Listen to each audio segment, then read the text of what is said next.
Assalamualaikum warahmatullahi wabarakatuh. Jumpa lagi dengan saya. Baik, kali ini saya akan mencoba membahas soal McFlu nomor 3.80 ya. Langsung saja. Sebuah bendungan yang berbentuk silinder mempunyai diameter yaitu sebesar 3 meter dan panjang 6 meter. Tentukan besar dan arah dari resultan gaya yang terjadi pada bendungan dari air. Nah, ini adalah gambar dari soal nomor 3.80 ya. Di sini ada tinggi atau kedalaman air 3 meter sebelah kiri dan sebelah kanan bendungan kedalaman airnya 1,5 meter dengan diameter 3 meter. Oke, mari langsung saja kita jawab. Ini saya sudah membuat jawabannya ya. Yang pertama, diketahui cylindrical wear D sama dengan 3 meter ya. D itu diameter, L besar 6 meter berarti panjang. Yang ditanya tentukan besar dan arah dari gaya resultan. Oke. Di sini saya mengasumsikan fluidanya statik ya. Fluida statik lalu rho-nya konstan yaitu rho air ya. Nah, teman-teman bisa lihat di sini ini skema yang sudah saya buat ya dari soal tersebut di mana di sini saya membuat H1 dan H2 ya yang merupakan kedalaman dari kedua sisi yang ada pada bendungan. Nah, di sini H1, di sini ada H2. Lalu di sebelah kiri ini ada dua buah gaya ya. Ini karena kasusnya bendungan yang berbentuk silinder ya atau yang melengkung ini. Berarti ada dua buah gaya. Ini merupakan eh, gaya yang sudah diproyeksikan ya dari gaya resultannya. Nah, di sini ada FH1 dan ada FV1. FH1 berarti gaya yang horizontal sedangkan FV1 berarti gaya yang vertikal. Begitu juga dengan yang di sebelah kanan sini, ada FH2 dan FV2. Nah, coba perhatikan arah gaya dari FH1 adalah ke kanan, menuju bendungan. Ya. Sedangkan FH2 sama ya, menuju bendungan arahnya tapi ke kiri. Selanjutnya FV1 dan FV2 arahnya sama-sama ke bawah. Nah, ini merupakan FV1 merupakan gaya berat ya dari bendungan itu ya. Lalu di sini ada H2 1,5 meter ya, kedalaman dari sisi kanan bendungan. Langsung saja kita jawab. Saya mau split dulu ya. Split. Oke.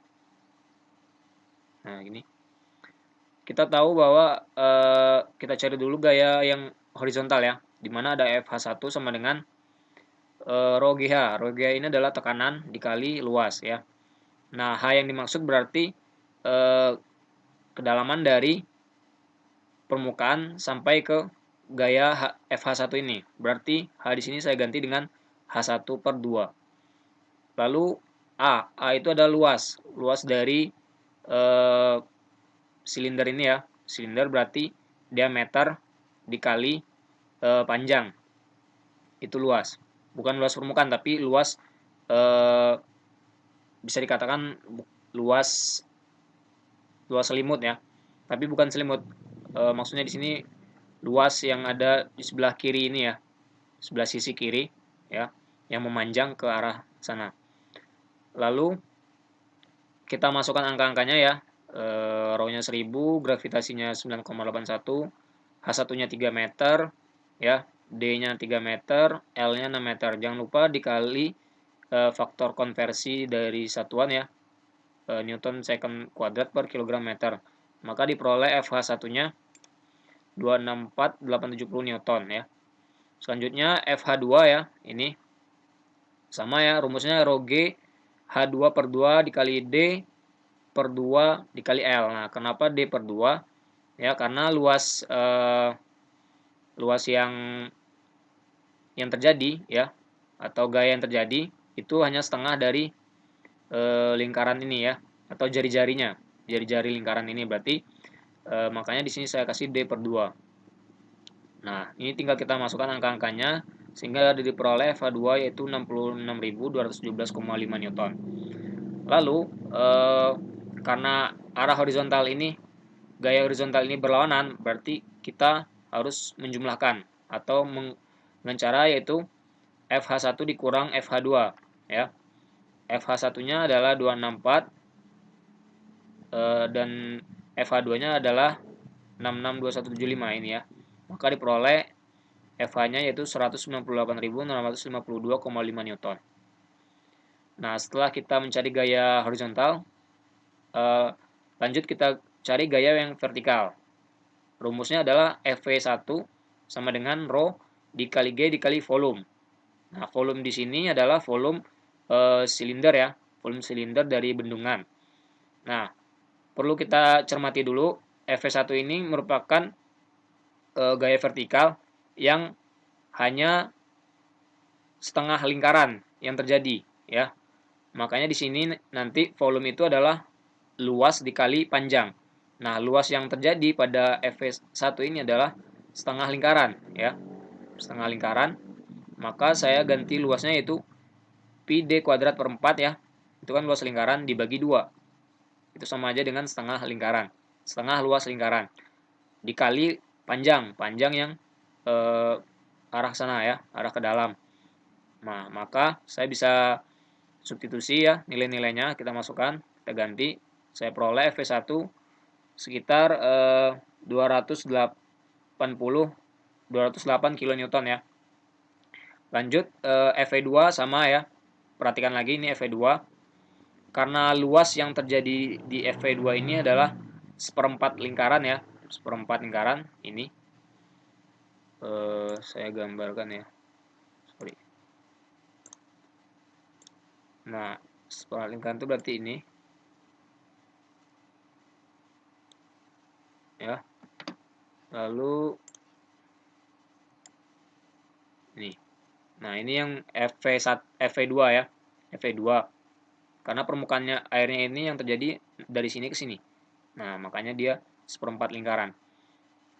Nah, ini rumus luas ya. Luas yang terjadi atau volume yaitu memakai pi d kuadrat per 4 dibagi 4 ya, atau seperempat luas lingkaran dikali L. Nah, maka tinggal kita masukkan angka-angkanya, diperoleh FV2 yaitu 104 kilonewton ya. Nah, lalu karena ini sama-sama ke bawah, maka kita jumlahkan menjadi FV1 ditambah FV2. Maka diperoleh FV ya, gaya vertikal yaitu sebesar 312 kilonewton.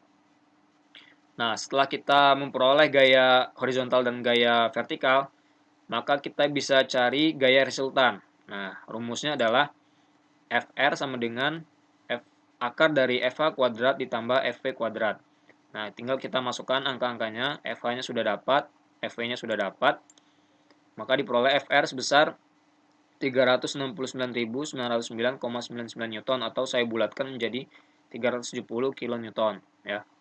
Maka ini sudah dapat besar. Selanjutnya adalah mencari arah gaya resultan. Nah, kita tahu bahwa tangen alfa itu sama dengan FV ya dibagi FH. Ya, kalau misalnya di sini ada sebuah gaya ya. Nah, ini. Nah, ini tetanya di sini. Maka tangen tetanya itu adalah FV dibagi FH ya. Atau depan sudut dibagi samping sudut. Nah, maka tinggal kita masukkan FV-nya berapa, FH-nya berapa, diperoleh tan alfa 1,57. Nah, yang kita tanyakan ada alfa. Alfanya berapa, yaitu arcus tan ya. Arcus tangen dari 1,57. Diperoleh 57,51 derajat. Terima kasih.